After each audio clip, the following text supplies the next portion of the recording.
Hello friends, good morning.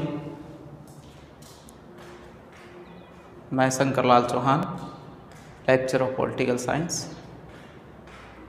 Shri Shyam PG महाविद्यालय की online क्लासों में आपका हार्दिक अभिनंदन करता हूँ। बीए पार्ट सेकेंड ईयर में हम भारतीय राज्य व्यवस्था का अध्ययन कर रहे थे और भारतीय राज्य व्यवस्था में हम भारतीय संविधान की प्रमुख विशेषताओं का अध्ययन कर रहे थे। हमने भारतीय संविधान की प्रमुख विशेषताओं का विश्लेषण बिंदुवार एक नए संशोधनों के माध्यम से और जो नवीनतम परिवेश है उसको ध्यान में रख कर के भारतीय संविधान का अध्ययन किया। आज हम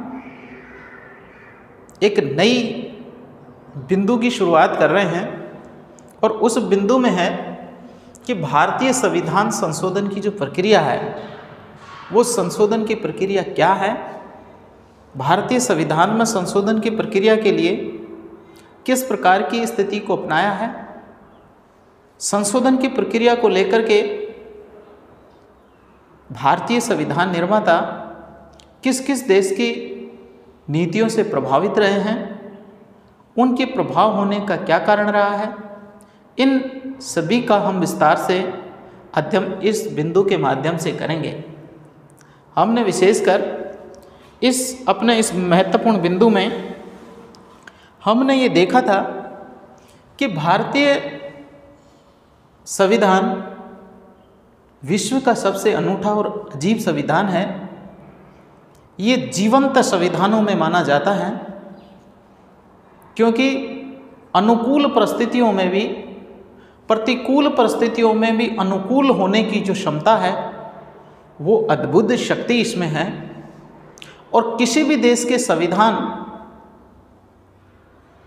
की स्थिति के द्वारा ही उसके राज्य के विकास की कल्पना की जा सकती है। इसलिए हम एक देश के नागरिकों का, देश का, सबका विकास संविधान की मौलिक धारणाओं के आधार पर किया जाता है। हम ध्यान में रखेंगे और साथ साथ इसमें यह भी देखेंगे कि भारतीय संविधान किन परिस्थितियों के वंश ऐसा बना, उसमें क्या प्रभाव रहा। तो हम सबसे पहले ये देख रहे हैं कि भारत का संविधान एक गतिशील, परिवर्तनशील और विलक्षण संयोगों वाला संविधान है। हम भारतीय संविधान को सबसे पहले हम ये देखते हैं कि इसको जीवंत संविधान मानते हैं। भारतीय संविधान एक जीवंत संविधान है और ये जीवंत संविधान इसलिए है क्योंकि इस संविधान में समय और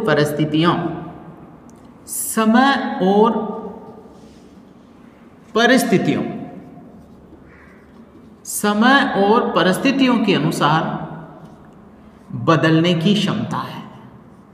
परिस्थितियों के अनुसार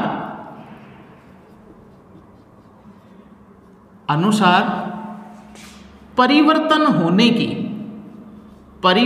होने की अद्भुत क्या है, क्षमता है। और ये परिवर्तन होने की जो क्षमता है वो ही संविधान को मजबूत बनाती है, संविधान को जीवंत बनाती है। जिस संविधान में परिवर्तन नहीं होता वह गतिशील भी नहीं होता, क्योंकि ऐसा संविधान क्रांतियों के माध्यम से समाप्त कर दिया जाता है। जिस देश में संविधान नहीं बदलते हैं या उसमें संशोधन होने की क्षमता नहीं होती है, उस देश में विद्रोह होते हैं और विद्रोह के माध्यम से क्रांतियां पैदा होती हैं और ये क्रांतियां पूरी शासन व्यवस्थाओं को बदलने की सबसे प्रमुख कारण मानी जाती हैं। इन सारी स्थितियों को ध्यान में रखते हुए भारतीय संविधान निर्माताओं ने भारतीय संविधान में संविधान संशोधन की प्रक्रिया को सम्मिलित किया गया है। इसके अंतर्गत जो प्रभाव है वो प्रभाव विश्व के प्रमुख देशों से है। प्रभाव में सबसे पहले हम देखते हैं कि अमेरिका का संविधान, अमेरिका का संविधान, ये अमेरिका का संविधान विश्व का सबसे कठोर संविधानों में माना जाता है।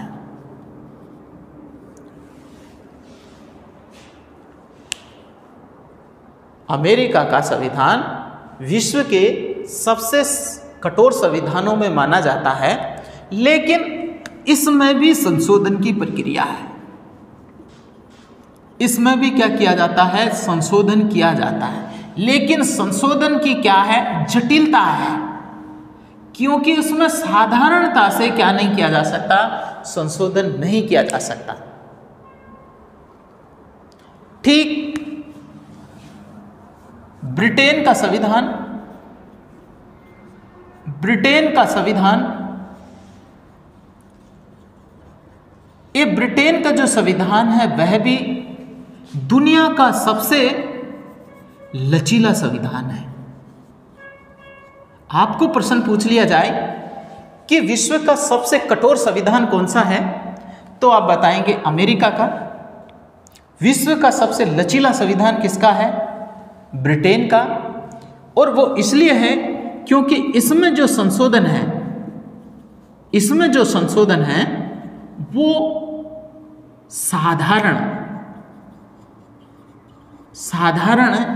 और सरलता से ही किए जा सकते हैं।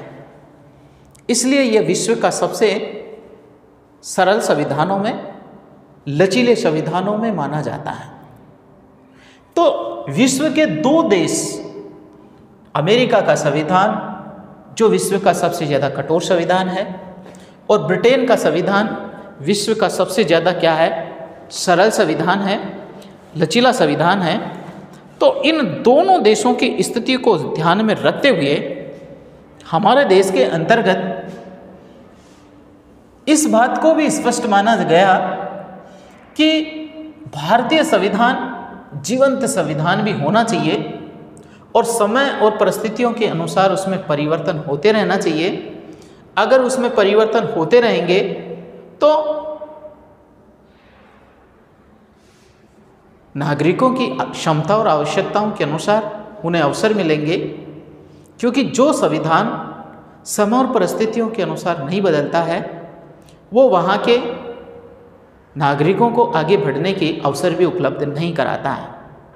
वो एक निरंकुश शासन बन जाता है। तो इस निरंकुश शासन की स्थितियां भी न बनी रहें और विश्व के अन्य देशों का प्रभाव भी भारतीय संविधान निर्माताओं पर रहा। इसी की वजह से पंडित जवाहरलाल नेहरू जी ने अपने शब्दों में ये स्पष्ट किया था कि भारतीय जो संविधान है वो पूरी तरह से इस प्रकार का होना चाहिए कि समय और परिस्थितियों के अनुसार परिवर्तित हो सकें। वो परिवर्तित होने के साथ उसमें स्थायित्वता का भी वातावरण मिल सकें। और इसी स्थिति को ध्यान में रखते हुए उन्होंने भारतीय संविधान की जो दोनों देशों की जो स्थितियां हैं, उन दोनों देशों की स्थितियों को भारतीय संविधान में सम्मिलित करने की स्थितियां हैं। इसलिए भारतीय संविधान के अंतर्गत इन दोनों की मिश्रित अवस्था को अपनाया गया है। यद्यपि भारतीय संविधान में इस स्थिति को इसलिए ध्यान में रखा गया कि शासन पूरी तरह से स्थायित्व न बन पाए और जनता अपनी इच्छा के अनुसार उसमें बदलाव कर सकें। इसलिए इस संशोधन के अंतर्गत जनता की निरंकुशता को भी नहीं माना है और शासन की स्थितियों को भी दुरुपयोग के रूप में न अपनाया जाए, ऐसी स्थिति के आधार पर इसका क्या किया है, विरोध किया है। तो ध्यान दें कि भारतीय संविधान निर्माताओं ने भी न तो शासन की शक्ति के निरंकुशता को स्वीकार किया और न ही जनता की मनमानी का। इसलिए दोनों के मध्यम मार्ग को, इन दोनों के मध्यम मार्ग को अपनाते हुए, दोनों के मध्यम मार्ग को अपनाते हुए भारतीय संविधान में परिवर्तन करने का मार्ग अपनाया गया है। तो ध्यान दें कि अगर इस प्रकार की स्थितियां नहीं बनी होती तो भारत के अंतर्गत जो संघात्मक शासन प्रणाली अपनाई गई है, वो संघात्मक शासन प्रणाली के अंतर्गत इस संघात्मक शासन प्रणाली पर आरोप लगता कि शासन का विकेंद्रीकरण तो कर दिया।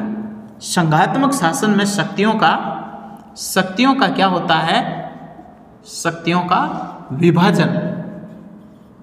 का विभाजन होता है और वो संघ और राज्य के अंतर्गत होता है। संघ और राज्य के अंतर्गत भी संघ का यहाँ पर संघात्मक राज्य में संघ और दूसरा है राज्य। यहाँ पर संशोधन के अंतर्गत संघ की सर्वोच्चता भी बनी रहे और राज्य की स्वीकृति भी बनी रहे। इन दोनों स्थितियों को ध्यान में रखते हुए संशोधन की प्रक्रिया को अपनाया गया है। संघात्मक शासन अपनाने वाले जो देश हैं उनके अंतर्गत विशेषकर अमेरिका, ब्रिटेन,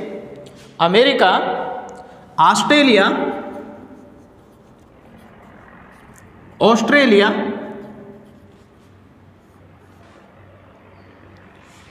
और स्विट्जरलैंड है।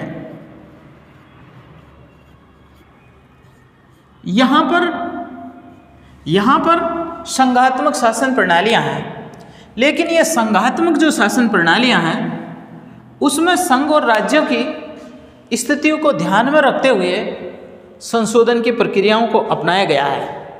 इसलिए यहाँ भारतीय संविधान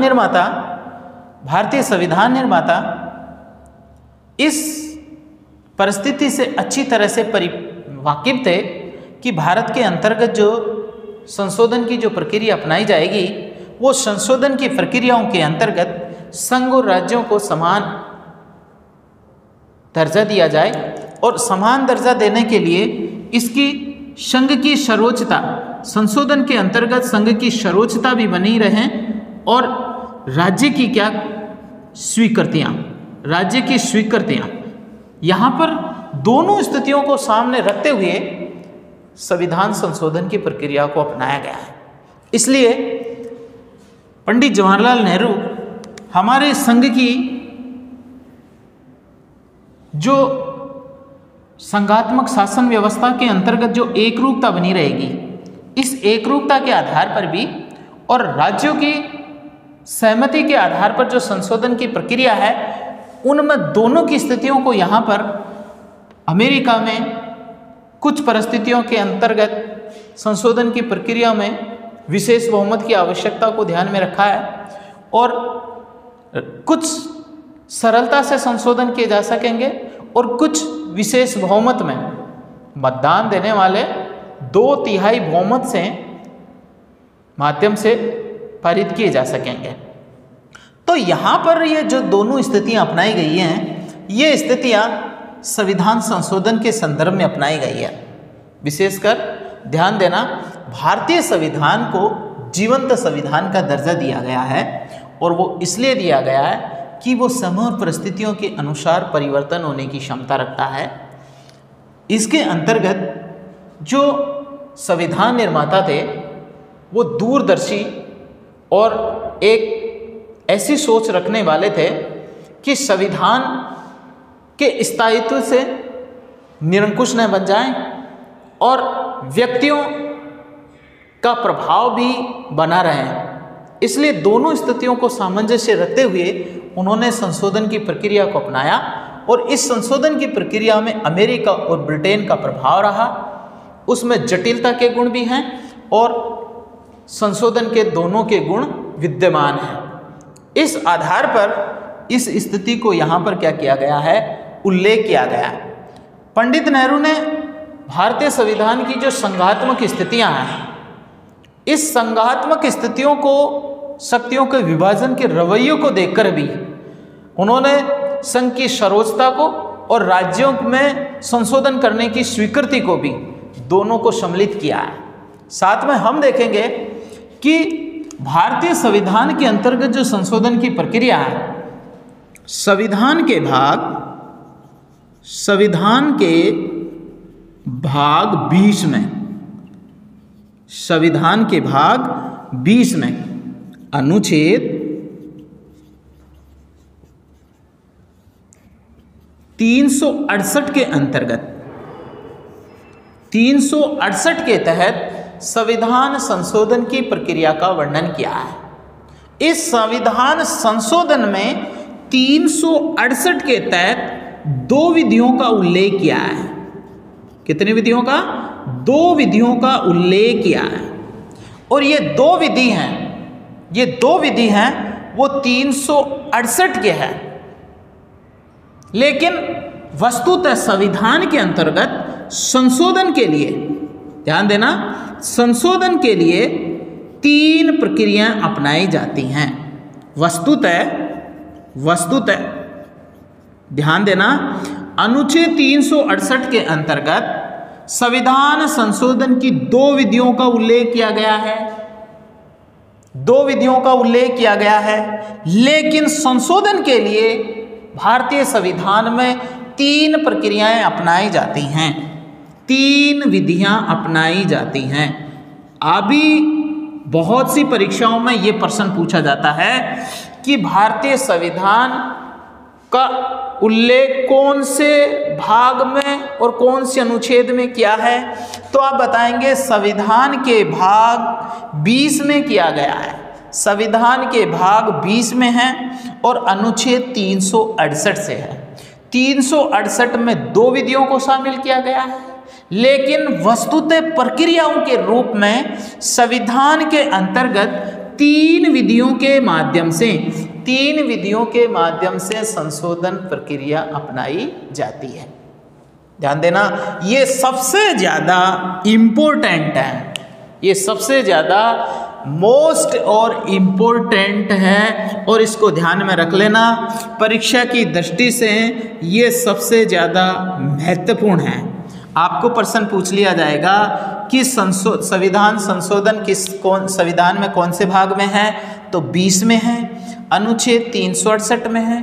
368 में इसमें 2 विधियों का उल्लेख किया गया है, लेकिन संशोधन की जो प्रक्रिया है संविधान में वो 3 विधियों के माध्यम से, ये 3 विधि हैं, ये संशोधन की 3 प्रक्रियाएं हैं। संशोधन की कितनी प्रक्रियाएं? 3। जो एक विधि का उल्लेख संशोधन की प्रक्रिया में है 368 के अंतर्गत नहीं किया गया है। तो ये विशेषकर परीक्षाओं में है। अगर प्रश्न ये पूछा जाए कि भारतीय संविधान में संविधान संशोधन की कितनी प्रक्रियाएं अपनाई जाती हैं, तो प्रक्रियाएं बताएंगे आप। प्रक्रिया बताएंगे 3। और अगर आपको पूछा जाए कि संविधान अनुच्छेद 368 के अंतर्गत संविधान संशोधन की कितनी विधियां हैं, तो आप बताएंगे 2 विधि। इस प्रकार ये एक महत्वपूर्ण प्रश्न है। और ध्यान में देना, आपको प्रश्न पूछें कि संविधान संशोधन की प्रक्रिया, भारतीय संविधान में संशोधन की जो प्रक्रिया है वो कहाँ से अपनाई गई है, तो ध्यान देना, दक्षिण अफ्रीका से संविधान संशोधन की प्रक्रिया को अपनाया गया है। दक्षिणी अफ्रीका का जो संविधान है उसके माध्यम से हमारे देश में जो भारतीय संविधान निर्माता हैं, ध्यान देना, भारतीय संविधान निर्माता हैं, वो संविधान संशोधन की प्रक्रिया को, भारतीय संविधान में इस प्रक्रिया को शामिल किया गया है। अगर आपको पूछें कि संघात्मक शासन किन किन देशों में अपनाया गया है, तो आप बताएंगे संघात्मक शासन अमेरिका, ऑस्ट्रेलिया और स्विट्जरलैंड है। संघात्मक का मतलब क्या होता है? शक्तियों का विभाजन है। अब शक्तियों का विभाजन कितने रूपों में किया गया? एक संघ के रूप में और दूसरा राज्य के रूप में किया गया है। संविधान के अंतर्गत भी जो शक्ति का विभाजन किया गया था वो दो ही रूपों में किया गया था, एक संघ के रूप में और दूसरा राज्य के रूप में। तो इन दोनों स्थितियों को ध्यान में रख कर के संविधान निर्माण करता संविधान परिवर्तन की स्थितियों को, दोनों स्थितियों को ध्यान में रखते हुए, जिसमें संघ की सर्वोच्चता भी बनी रहे और राज्यों की स्वीकृति भी मिल जाए, और इस आधार पर दोनों स्थितियों का वर्णन यहाँ पर स्पष्ट किया गया है कि ये स्थिति होने के पीछे एक तो संघ की निरंकुशता पर, संघ की निरंकुशता पर रोक, संघ की निरंकुशता पर रोक लगाई जा सके, और 2 नंबर पर है नागरिकों को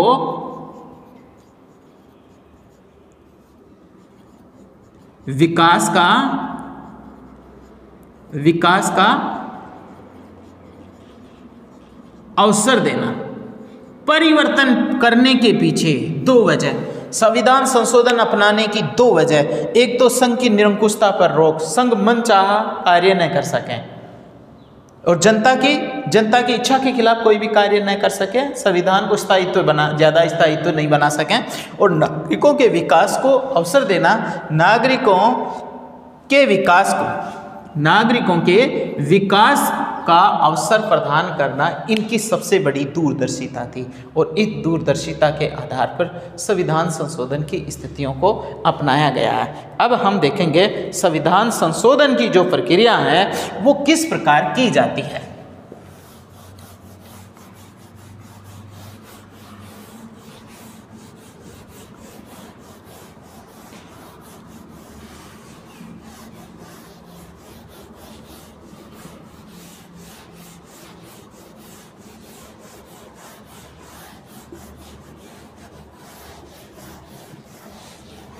अब जो संविधान संशोधन हमने अभी देखा, और सबसे महत्वपूर्ण बिंदु यह था कि जटिल संविधान, कठोर संविधान और भारत की परिस्थितियां, और उनमें से मध्यम मार्ग अपनाना, संघात्मक शासन व्यवस्था की स्थिति को ध्यान में रखते हुए संशोधन की 3 विधियों को शामिल करना, और संविधान के भाग 20 में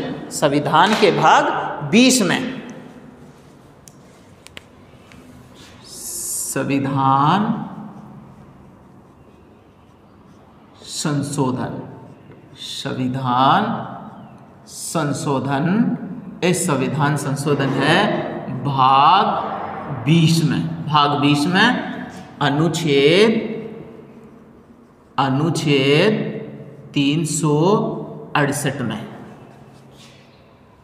368 के अंतर्गत जो विधि हैं, ये विधि कितनी है? 2 विधि और प्रक्रिया हैं, उल्लेख हैं। 2 विधियों का तो क्या है? उल्लेख किया गया है, और इसके साथ साथ के अंतर्गत अब वस्तुतः जो इसका वर्णन किया गया है, जो वस्तुतः है वो 3 प्रक्रियाओं का उल्लेख है। 3 प्रक्रियाओं का उल्लेख है। ये महत्वपूर्ण बात है। और ये जो प्रक्रिया है, जो संविधान संशोधन की जो प्रक्रिया है, वो किस देश से ली गई है? दक्षिण अफ्रीका के संविधान से। ध्यान रखने योग्य बातें हैं कि संविधान संशोधन की प्रक्रिया कहाँ से ली गई है? दक्षिणी अफ्रीका के संविधान से। और भारतीय संविधान के अंतर्गत इस प्रक्रिया का उल्लेख किया गया है। देखिए संविधान संशोधन के अंतर्गत क्या है कि इसकी जो प्रक्रिया है वो क्या है। देखिए सबसे पहली प्रक्रिया है वो पहली प्रक्रिया है संसद के साधारण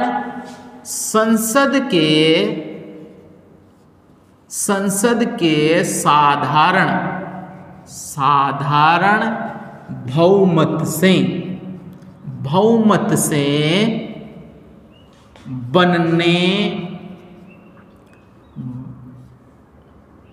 बनने वाले कानून। एक तो है संसद के साधारण बहुमत से बनने वाले कानून, जिसको क्या कहें, कानून निर्माण करने, संसद के साधारण बहुमत से बनने वाले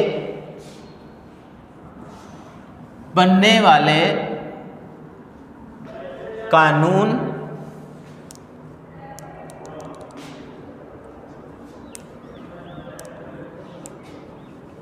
संसद के साधारण बहुमत से बनने वाले कानून। एक तो संशोधन की प्रक्रिया है 1 नंबर पर ये, तो इसके अंतर्गत क्या किया जाता है, 2 नंबर पर संसद के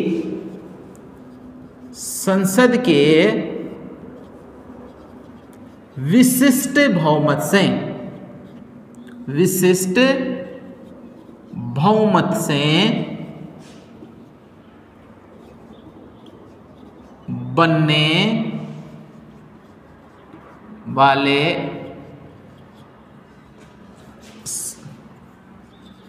कानून। और 3 नंबर पर है संसद के विशेष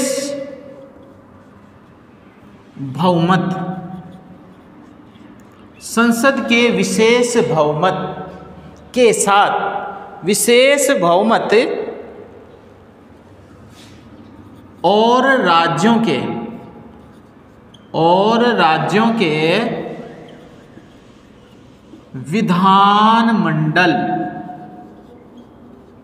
विधानमंडलों से प्राप्त अनुमोदन से होने वाले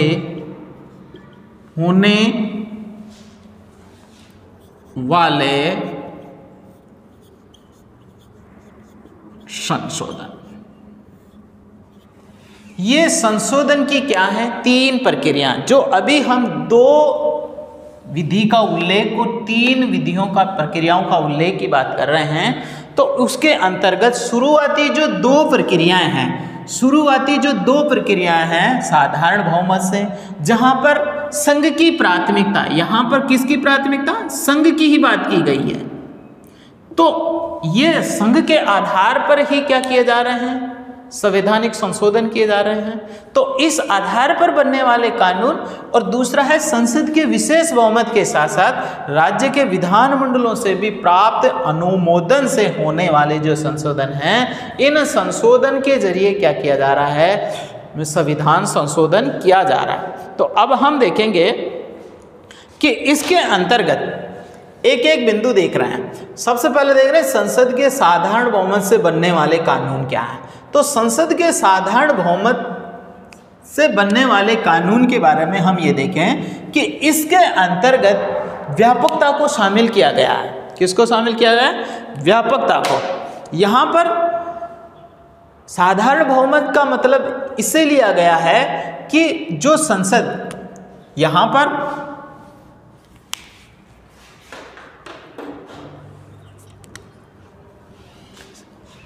पर हम पहले वाला बिंदु देख रहे हैं। पहले वाला बिंदु क्या रहा है, संसद के साधारण बहुमत से बनने वाले कानून। अब यहां पर जो संसद है,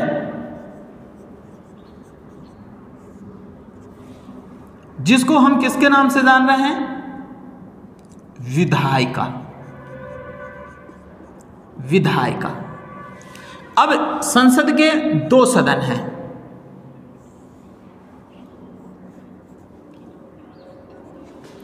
एक लोकसभा और दूसरी राज्यसभा।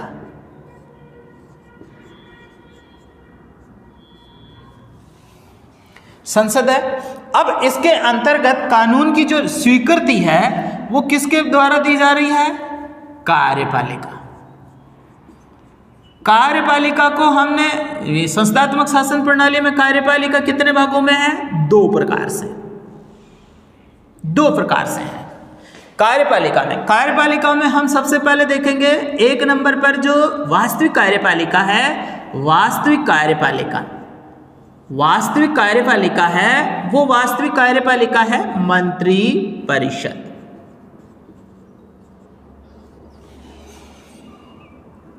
और नाममात्र की जो कार्यपालिका है वो नाममात्र की कार्यपालिका है, उसके अंतर्गत कौन आएगा? राष्ट्रपति। अब यहां पर दो सरकार के दो संसद है, यहां पर इसको हम विधायिका और कार्यपालिका है वो कानून को लागू कर रही है। तो कानून निर्माण की प्रक्रिया लोकसभा के अंतर्गत वास्तविक कार्यपालिका के जो सदस्य हैं कौन है? मंत्री परिषद। अब मंत्री परिषद का जो नेता है वो कौन है? प्रधानमंत्री। लोकसभा का नेता प्रधानमंत्री, मंत्री परिषद का नेता प्रधानमंत्री। इसका मतलब सारा उत्तरदायी, शासन का उत्तरदायित्व कौन है? प्रधानमंत्री है। अब संविधान संशोधन के लिए किसी भी प्रकार से यहाँ पर हम देख रहे हैं कि यहाँ पर संसद के अंतर्गत अगर हम संघीय विधायिका की बात करें, संघीय स्तर की, तो संघीय स्तर पर यहाँ पर तीसरा जो ऑप्शन होगा वो किसका होगा? राष्ट्रपति का।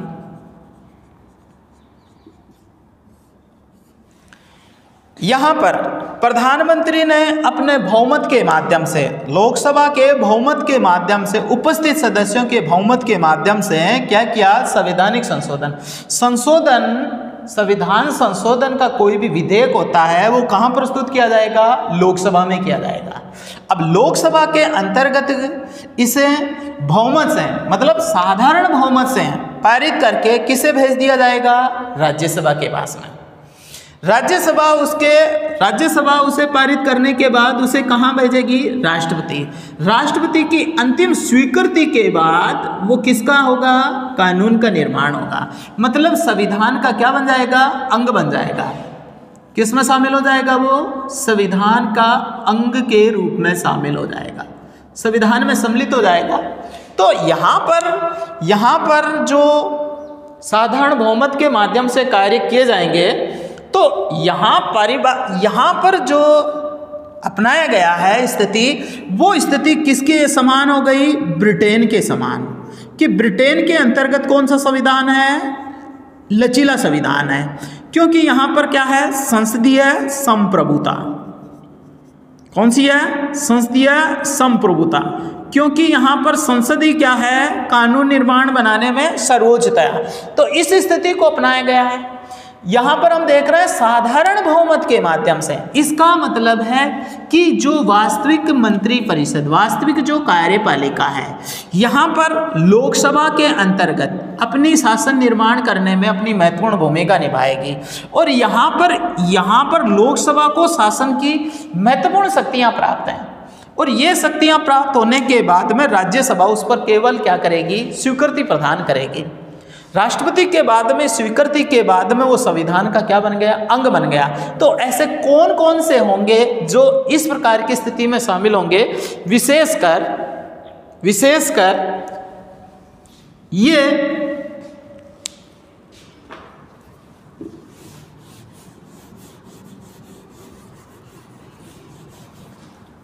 साधारण बहुमत से बनने वाले जो विशेषकर जो कानून होंगे वो क्या है? राज्य के क्षेत्र, नाम, क्षेत्र व नाम परिवर्तन। राज्य के क्षेत्र व नाम परिवर्तन के संबंध के अंतर्गत संघीय कार्यपालिका को ऐसे क्या हैं? अधिकार हैं कि वो राज्य के क्षेत्र के संबंध में, उनके नाम के बारे में परिवर्तन करने का अधिकार रखती है। तो इसका मतलब है क्षेत्र, नाम और सीमा के बारे में क्या कर सकती है? अधिकार रख सकती है। इसका मतलब है कि राज्य के इसका मतलब है राज्य का क्षेत्र, सीमा और नाम परिवर्तन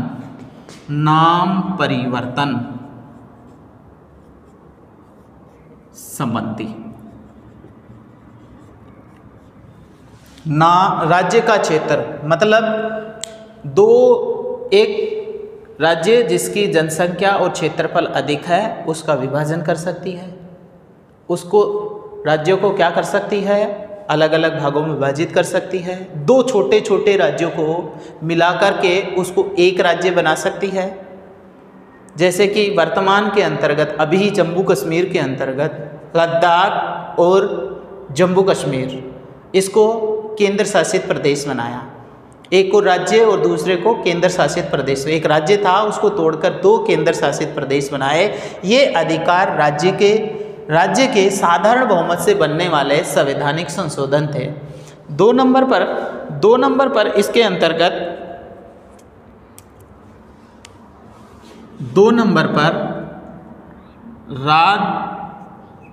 राज्य विधान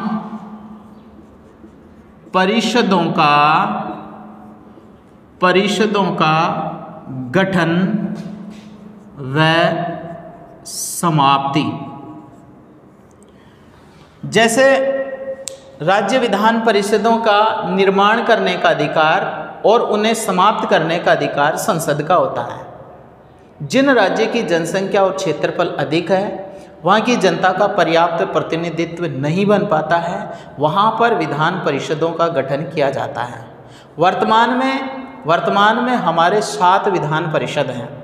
यानी 7 विधान परिषदों के अंतर्गत जैसे जम्मू कश्मीर है, कर्नाटक है, मध्य प्रदेश है, महाराष्ट्र है, गुजरात है। इन क्षेत्रों के अंतर्गत क्या किया गया है, विधान परिषदों का गठन करने का और उन विधान परिषदों की समाप्ति करने का अधिकार किसका होता है, संसद का होता है। तो संसद उसे क्या कर सकती है, अब उसे क्या कर सकती है, राज्यों के अंतर्गत विधान परिषदों के गठन और समाप्ति का अधिकार शामिल है। राजस्थान के संदर्भ में भी विधान परिषदों का अनुमोदन बना करके संसद को दे रखा है। संसद उसे विधान परिषद का गठन कर सकती है और उसे क्या कर सकती है, उसको मना भी कर सकती है। तो इस प्रकार का भी क्या है, अधिकार सम्मिलित किया गया है। 3 नंबर पर विशेष रूप से शामिल किया गया है, वो ये है नागरिकता के संबंध में बनने वाला कानून। अभी वर्तमान के अंतर्गत देखिए, ये संसद के क्षेत्र अधिकार में सम्मिलित होने वाले क्या हैं, संशोधन हैं। अभी वर्तमान के अंतर्गत भी देखिए एनआरसी का जो मुद्दा है, जिसके अंतर्गत नागरिकता के संबंध में है कि नागरिकों के बारे में जो शर्तें हैं, जैसे जन्म के आधार पर, विवाह पंजीकरण के आधार पर व प्रवासियों के आधार पर जो क्या है, जो नागरिकता का अधिकार दिया जाता है, उन नागरिकता के अधिकारों में जो संशोधन करने का जो अधिकार है वो संसद का होता है कि संसद अपने साधारण बहुमत के माध्यम से इनमें परिवर्तन कर सकती है। और इस प्रकार ये जो नागरिकता का जो मुद्दा है वो वर्तमान का सबसे बड़ा क्या है, वर्तमान में चलने वाला एक समसामयिक मुद्दा रहा। तीसरा है, चौथा है अनुसूचित जाति और अनुसूचित जनजाति। अनुसूचित जाति और अनुसूचित जनजाति, इनके कल्याण के संबंध में, इनके कल्याण से संबंधित क्या है, अधिकार हैं। कल्याण से संबंधित क्या है, क्षेत्र अधिकार हैं। संबंधित क्या है, संबंधित जो कल्याण से संबंधित जो क्या हैं, योजनाएं हैं। इन योजनाओं के संबंध में जो अधिकार हैं वो अधिकार भी साधारण बहुमत के माध्यम से बनाए जा सकते हैं। इसके अलावा संसदीय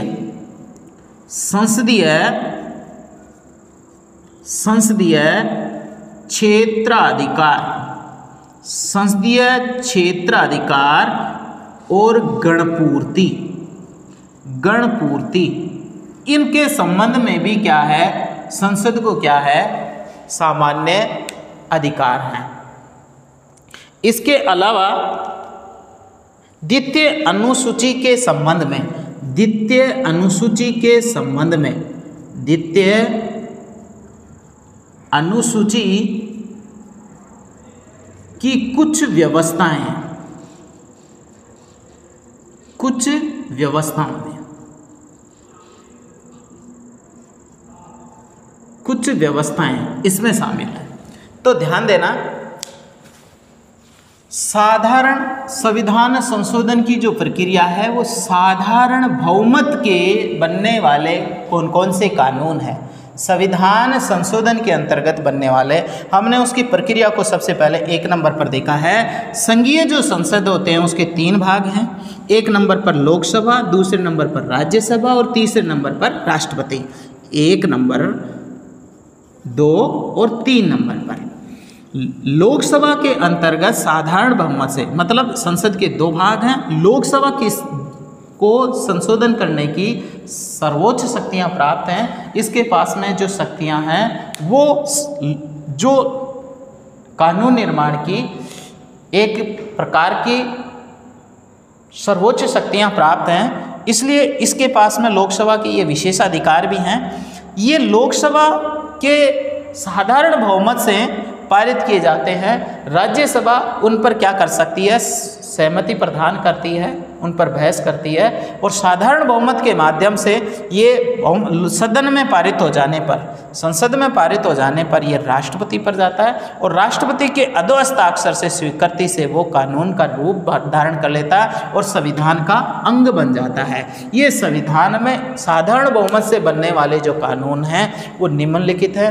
राज्य के क्षेत्रों, सीमा या नाम परिवर्तन के संबंध में बनने वाले कानून, राज्य के विधान परिषदों के गठन और समाप्ति के संबंध में बनने वाले कानून, नागरिकता के संबंध में बनने वाले कानून, SC ST के कल्याण से संबंधित जो योजनाएं बनती है उनसे संबंधित कानून, ये संसदीय क्षेत्राधिकार। संसदीय क्षेत्राधिकार का मतलब है कि संसद को कौन कौन से अधिकार दिए जाएं, और वो अधिकार की जो समितियां बनाई जाती हैं वो संसदीय क्षेत्राधिकार के अंतर्गत आती हैं। जैसे लोक लेखा समिति है, प्राकलन समितियां हैं, उनसे संबंधित, और गणपूर्ति के संबंध में उपस्थित सदस्यों की संख्या के माध्यम से जो क्या बनाई जाती है, जो योजना बनाई जाती है, उससे संबंधित जो गणपूर्तियां हैं उसका भी संसद के पास में अधिकार है।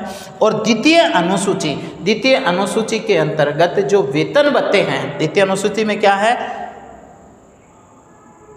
राज्यसभा के स्थानों का जो आवंटन दिया गया है उसके संबंध में भी कुछ व्यवस्थाएं हैं, वो साधारण बहुमत से बनाई जा सकती हैं। और साधारण बहुमत के माध्यम से जो प्रक्रिया अपनाई गई है, ये जो साधारण बहुमत से जो अपनाई गई है वो प्रक्रिया किस में शामिल की गई है, वो प्रक्रिया एक प्रकार से 368 के बहुमत में। ध्यान देना, विशेष रूप से, ये विशेष रूप से ध्यान देने योग्य बात है कि ये 368 के अंतर्गत अनुच्छेद एक्ट 368 में यह प्रक्रिया नहीं अपनाई गई है, ये प्रक्रिया नहीं अपनाई गई है। इसलिए इसके अंतर्गत जो ये प्रक्रिया है संविधान निर्माताओं की अद्भुत सोच के कारण इसमें शामिल की गई हैं। इस प्रक्रिया को इसमें शामिल नहीं किया गया है, बल्कि इसमें ये बताया गया है कि ये 368 के अंतर्गत शामिल नहीं है, और 368 के अंतर्गत केवल ये 2 प्रक्रियाएं अपनाई गई हैं, एक तो संसद के विशिष्ट बहुमत से और एक विशेष बहुमत से। ये तो केवल अपने कार्य को सम्मिलित करने के लिए, सुविधाजनक बनाने के लिए, आम नागरिकों के अंतर्गत इस बात का क्या करने के लिए, संवैधानिक लोकतांत्रिक प्रतिनिधित्वात्मक शासन प्रणाली की विशेष संभावनाओं को व्यक्त करने के लिए इस प्रकार की इस स्थिति को शामिल किया गया है, जिसमें सत्ता पक्ष भी अपना क्या कर सके, प्रभाव जमा सकें, इसलिए इसको शामिल किया गया है। और संविधान में 368 के अंतर्गत ये 2 प्रक्रियाओं को अपनाया गया है। तो ध्यान देना, ये जो अमेंडमेंट हमारा जो किया गया है, ये संविधान संशोधन प्रक्रिया है। वो संविधान संशोधन प्रक्रिया 3 प्रकार से की जाती है और ये 3 प्रकार के अंतर्गत हमने पहली प्रक्रिया का जो वर्णन किया गया है, जो ये इस प्रकार से है कि संसदीय संप्रभुता बनाए रखने के लिए संसद के पास में विशेष पावर किए गए हैं कि इन कानूनों का प्रयोग इसके माध्यम से संविधान में विशेष कानून का निर्माण कर सकती है और इस कानून के द्वारा सत्ता पक्ष है वो अपने प्रभाव को बनाए रख सकती है। तो इस प्रकार से क्या किया गया है, संविधान संशोधन है। और 2 नंबर पर है संसद के विशेष बहुमत से पारित होने वाले। 2 नंबर पर हम पढ़ेंगे संसद के विशेष बहुमत से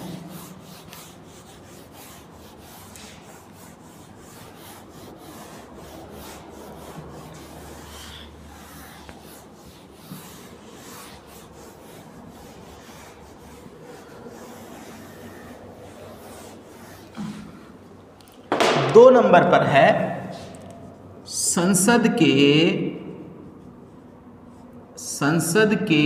विशेष बहुमत से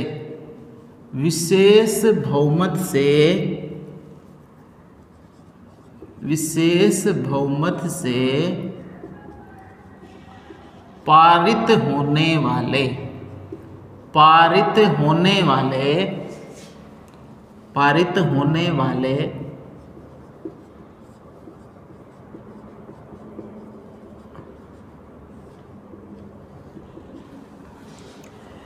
संसद के विशेष बहुमत से पारित होने वाले बहुमत।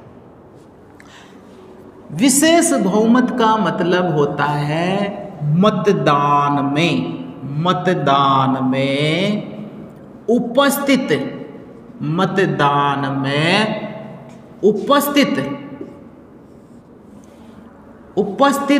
प्रतिनिधियों के उपस्थित सदस्यों के 2/3 सदस्य। ध्यान देना, मतदान में संसद के अंतर्गत दोनों सदन हैं, लोकसभा और राज्यसभा। अब लोकसभा और राज्यसभा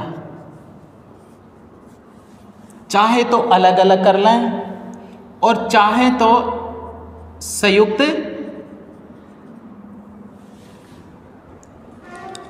ध्यान देना, संविधान संशोधन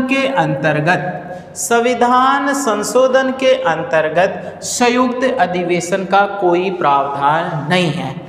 संयुक्त अधिवेशन का प्रावधान नहीं है। अलग अलग लोकसभा में और राज्यसभा में मतदान में उपस्थित होने वाले सदस्यों का पहले तो संसद के विशेष बहुमत बुलाया जाएगा और विशेष बहुमत के अंतर्गत 2/3 सदस्य होना अत्यंत आवश्यक है। और इस 2/3 सदस्य के द्वारा इसको क्या किया जाता है, पहला सदन ये पारित करेगा, 2/3 सदन से पारित करेगा, फिर 2/3 सदन से क्या किया जाएगा, ये पारित करेगा।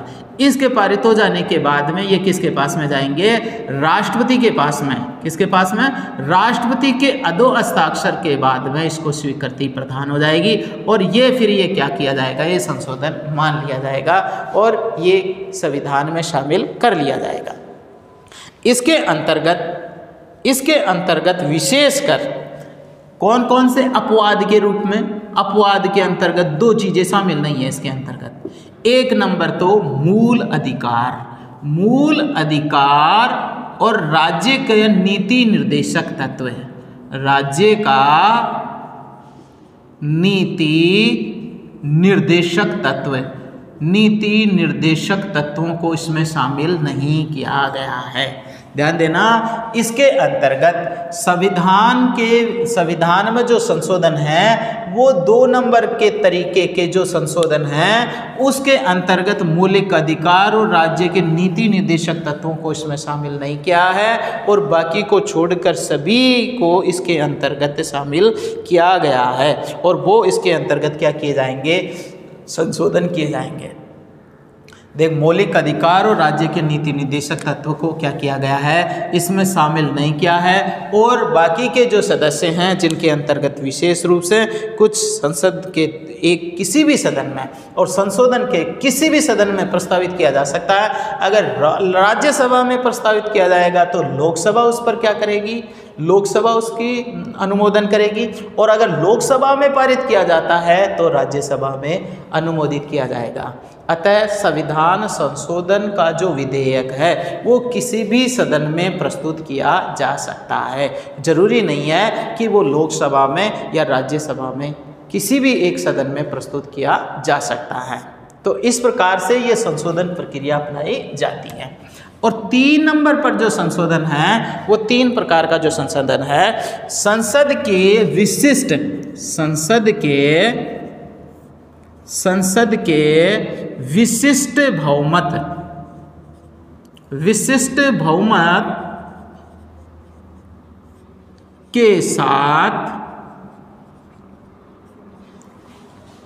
बहुमत के साथ राज्य विधानमंडल मंडलों के अनुमोदन, राज्य विधान मंडलों के अनुमोदन से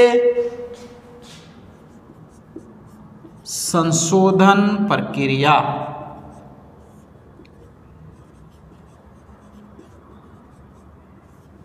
ध्यान देना, संसद के विशिष्ट बहुमत के साथ जो प्रक्रिया दूसरे वाले बिंदु में अपनाई थी वो बिंदु की प्रक्रिया तो समस्त प्रक्रिया होगी। साथ साथ के अंतर्गत राज्य विधान मंडलों का अनुमोदन को भी शामिल किया गया है। और राज्य विधान मंडल के अंतर्गत, इसके अंतर्गत समय सीमा दे रखी है, आधे से अधिक विधान मंडलों का क्या होना चाहिए, अनुमोदन होना चाहिए। यहाँ पर एक नोट और डाल दिया कि संसद का विशिष्ट बहुमत तो दूसरे नंबर का संशोधन वाला आ ही रहा है, लेकिन ये कठोर संविधानों की प्रक्रियाओं में है कि कठोरता के अंतर्गत इस प्रकार में जो संवैधानिक संशोधन किया जा सके वो जटिलता से किया जा सके, और जटिलता से करने के कारण इसमें आधे से अधिक राज्यों के विधान मंडलों का अनुमोदन अत्यंत आवश्यक है। और इसके अंतर्गत जो शामिल होने वाले हैं वो कौन कौन से हैं, विशेषकर ध्यान देना। अनुच्छेद 54 1 नंबर पर है, अनुच्छेद 54। अनुच्छेद 54 के अंतर्गत है राष्ट्रपति का निर्वाचन, इसके अंतर्गत है राष्ट्रपति का निर्वाचन। अब राष्ट्रपति का जो निर्वाचन जो प्रक्रिया है, राष्ट्रपति की जो निर्वाचन प्रक्रिया है वो अनुच्छेद 54 के अंतर्गत है। और इस 54 के अंतर्गत राष्ट्रपति के निर्वाचन के लिए जो निर्वाचन मंडल है वो संसद के क्या हैं, संसद के निर्वाचित सदस्य और राज्य विधान सभाओं के भी निर्वाचित सदस्य भाग लेते हैं। तो इसके अंतर्गत जो अनुमोदन होगा तो इसकी भूमिका है किसकी, विधानसभाओं की भी, क्योंकि इसमें राज्य जहाँ पर कानून निर्माण करने के अंतर्गत राज्यों की स्वीकृति ली जाती है वहाँ पर संशोधन में भी राज्य की स्वीकृति ली जा सकेगी। जैसे निर्वाचन होता है तो निर्वाचन के अंतर्गत संसद के निर्वाचित सदस्य प्लस विधानसभाओं के निर्वाचित सदस्य हैं, विधानसभाओं के निर्वाचित सदस्य। अब विधानसभाओं के निर्वाचित सदस्य अगर बनाने में हैं तो अगर इनमें कोई संशोधन करना होता है तो विधानसभाओं के सदस्यों को, यानी ये जो दोनों सदन है विधानमंडल वाले, उनका भी समर्थन प्राप्त होना अत्यंत आवश्यक है। ऐसा प्रावधान इसके अंतर्गत शामिल किया गया है। 2 नंबर पर है अनुच्छेद 55। 2 नंबर पर है अनुच्छेद 55।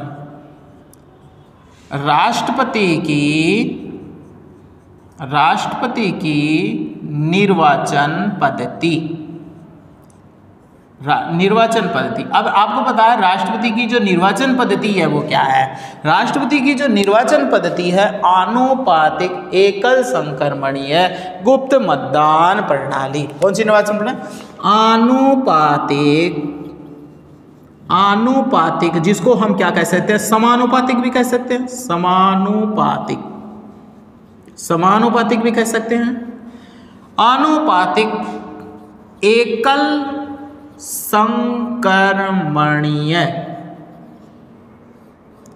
संक्रमणीय प्रणाली। अब इसके अंतर्गत क्या है, निर्वाचन की प्रणाली है, और निर्वाचन के अंदर राष्ट्रपति का जो पद है वो संघीय विधायिका और संघीय कार्यपालिका का सर्वोच्च है। इसलिए इस संवैधानिक पद की प्राथमिकता होने के कारण उसमें जो संशोधन किए जाएंगे वो संशोधन राज्यों का भी सम्मिलित किया गया है, तो इसके अंतर्गत इसको शामिल किया गया है। 3 नंबर पर है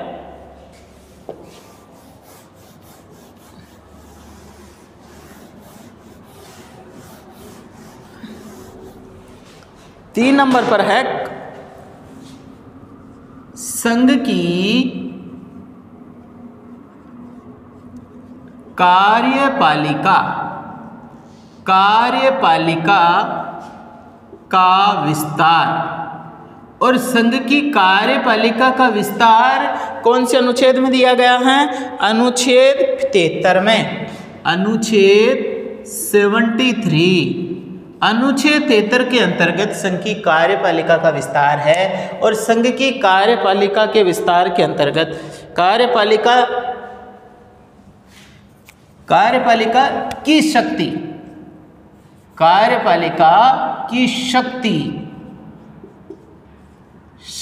का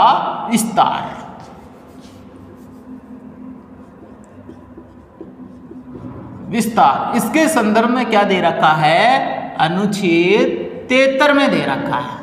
अब अनुच्छेद 73 के अंतर्गत कार्यपालिका की शक्ति किससे संबंधित है, संघ की कार्यपालिका में। जैसे संघ की कार्यपालिका के अंतर्गत 2 भागों में बांटा गया है, 1 नंबर पर नाममात्र की और दूसरी 1 नंबर पर नाममात्र की। इसके अंतर्गत राष्ट्रपति है, ये संवैधानिक प्रधान है, और 2 नंबर पर वास्तविक है। वास्तविक के अंतर्गत कार्यपालिका की शक्ति के अंतर्गत कौन आ रहा है, मंत्रिपरिषद। मंत्रिपरिषद का जो नेता है वो कौन है, प्रधानमंत्री है। अब प्रधानमंत्री और राष्ट्रपति की शक्ति में वृद्धि करने के लिए अगर कोई संशोधन किया जाता है तो ये संशोधन क्या किया जाएगा, विशिष्ट बहुमत के साथ साथ विधानमंडलों के अंतर्गत भी शामिल किया जाएगा, क्योंकि इसके अंतर्गत अनुच्छेद 73 को भी विशेष बहुमत से होने वाले संशोधन को शामिल किया गया है। 4 नंबर पर राज्यों की कार्यपालिका की शक्ति में विस्तार। इसके अंतर्गत जो अनुच्छेद किया गया है वो अनुच्छेद है 162 के अंतर्गत इसको शामिल किया गया। अब इसके अंतर्गत क्या किया है, जैसे उदाहरण के लिए हम देखें कि राज्यों की जैसे कार्यपालिका की शक्ति यहाँ पर नाममात्र का है, कौन सा है, राज्यपाल। यहाँ पर कौन आया, राज्यपाल, और यहाँ पर वास्तविक आया, कौन सा आया, मंत्रिपरिषद। और मंत्रिपरिषद में यहाँ पर है शामिल कौन, मुख्यमंत्री।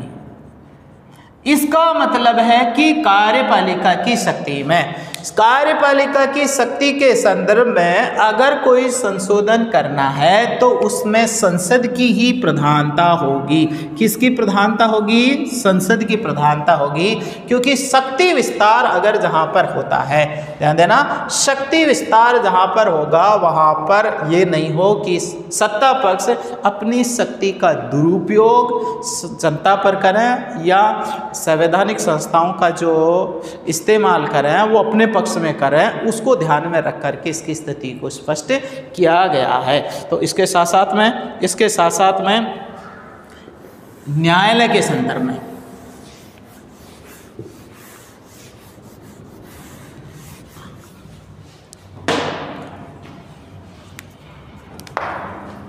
पाँच नंबर पर है संघीय संघीय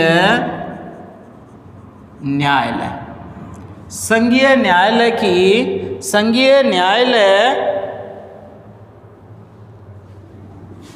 संविधान के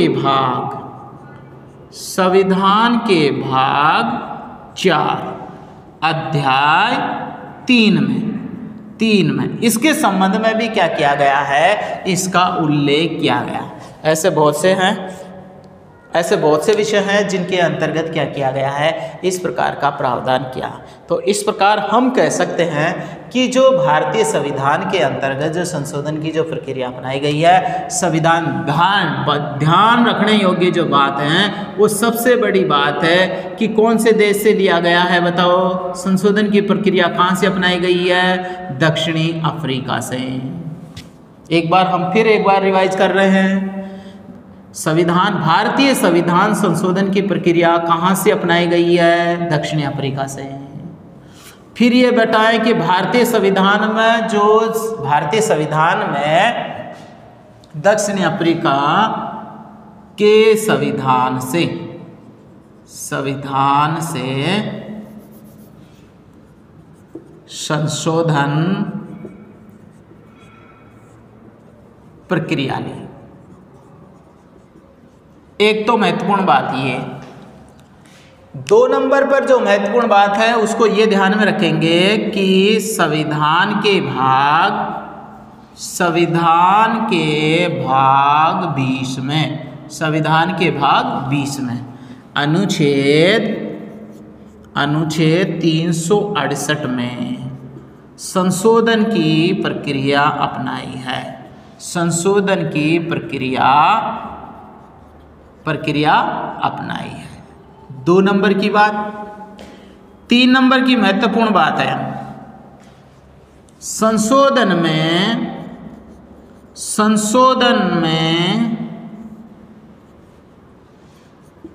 3 प्रक्रियाएं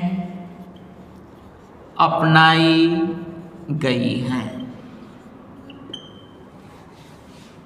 4 नंबर की महत्वपूर्ण बात को ध्यान में रखेंगे। 4 नंबर की महत्वपूर्ण बात क्या है, संविधान के अनुच्छेद 368 में केवल दो ही विधियां अपनाई गई हैं।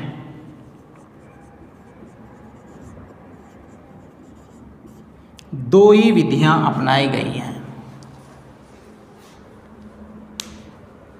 तो आज का बिंदु विशेषकर आपको प्रश्न पूछे कौन सी ऐसी प्रक्रिया हैं जो 368 में नहीं अपनाई गई है, तो आप बताएंगे संसद के साधारण बहुमत से होने वाले संशोधन,